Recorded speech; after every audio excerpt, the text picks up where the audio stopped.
now we need to get into a very important point. Now, how is autism misunderstood? Like, I know we all have our situations where we try and fit in, and we are treated worse than the worst people. Like, oh my God, you scare me so much. And, you may have a situation where somebody bullies you at your party, and then, you're bullied by the people at the party, acting like you don't belong there, and then all of a sudden the cop comes up to you as the worst one. Like, here's a guy over here bullying, doing horrible stuff, and then you're like the worst one in the crowd. So we got to dissect, why do these situations happen? Well, first of all, it's like the art of war. Know yourself. Know your situation, your weaknesses and limitations, and use resources efficiently. Like if a person, let's say there was a guy, and he was a very good student, and he loved physics, but he had the unfortunate obligation of making a paper about like rockets, and like space exploration. Now this is normally a harmless topic, but the guy starts getting into the chemistry of the propellants and stuff. And so he has a teacher who's a little unsure of him. And he's talking this stuff and thinks, oh my God, he's the next Unabomber. Oh my God, I don't want you in this school. What the hell are you doing here? And they suddenly get that idea.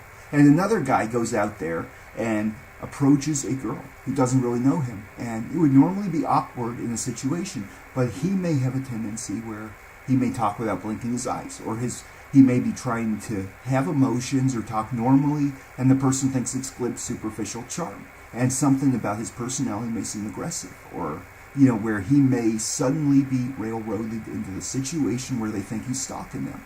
And sometimes people can get scared in a situation and they immediately point the finger in a dangerous view at them, like, oh my God, this guy scares the hell out of me.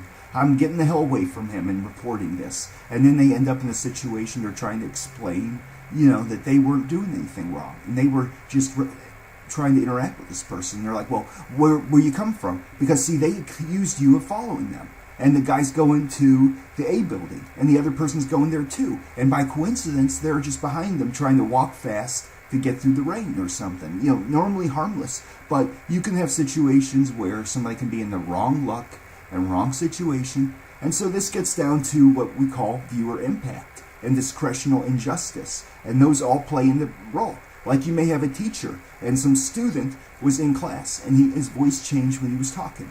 And the teacher already is a little unsure of him. She or he sees him as stoic, maybe having trouble on work. Maybe there's a few things about him where he seems to be trying to act respectful, or whatever. Or they may see that he seems odd. But, they start thinking, oh, he may be a school shooter, kind of loner, kind of scary person. Or they may see him as a glib, superficial thug, or a dishonest person.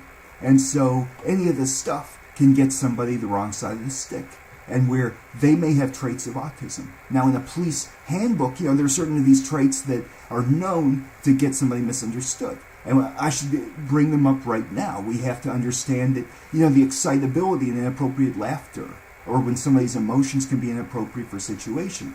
And when they try and control them, they can become even scarier, because you may have somebody that sees you and they're scared. And they say, oh my God, he looks like a serial killer. And the guy's trying to be, just talk to somebody, and they don't trust him. And so they're a little unsure, and they immediately jump to conclusions.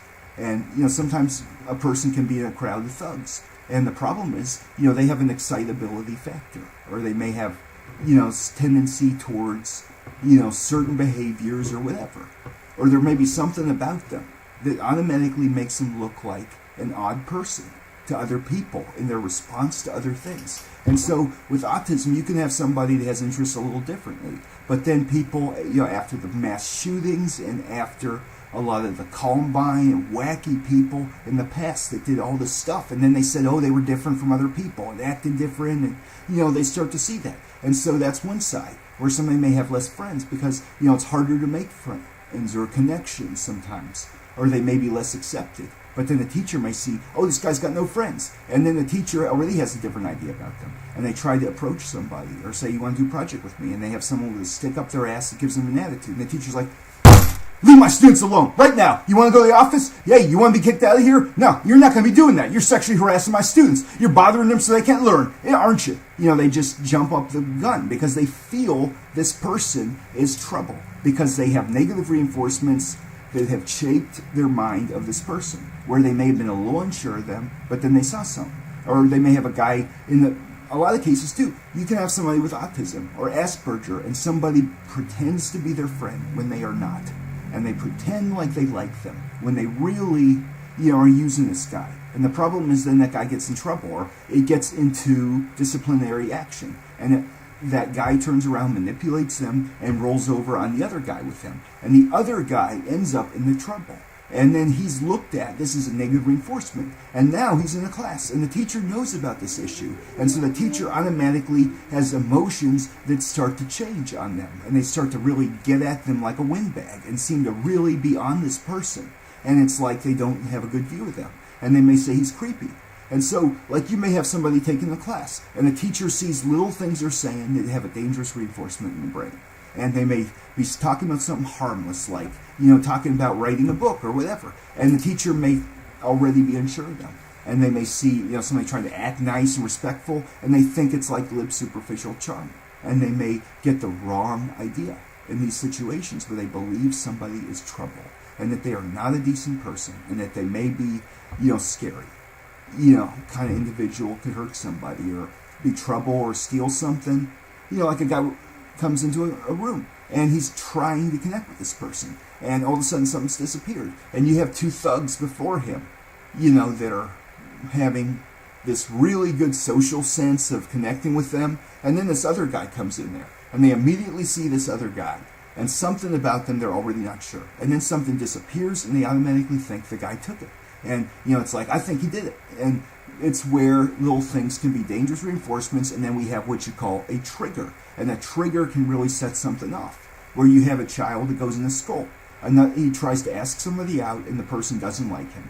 And the person immediately reports this, being a jerk, and they don't like him. This is narcissistic bullying, where they feel, oh, you're not cool enough to talk to me, so I'm going to report you or mess you up because you need to get away from me, to get approval from others. But they turn around, and then the school hears about it. And next thing you know, some guy is walking to a classroom, and somebody is accusing them of threatening them, or accusing them of giving them an ugly look, and patting his pocket or some crap, and they just turn around and jump the gun on him like he's the worst person in the room.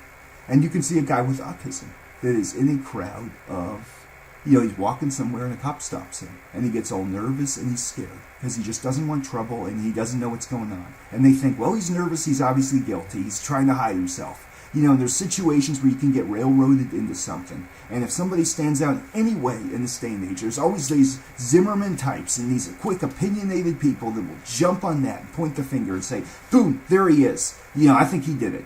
And you can have situations, too, where somebody is in a class, like maybe they're taking psychology, or they are taking a science class or something.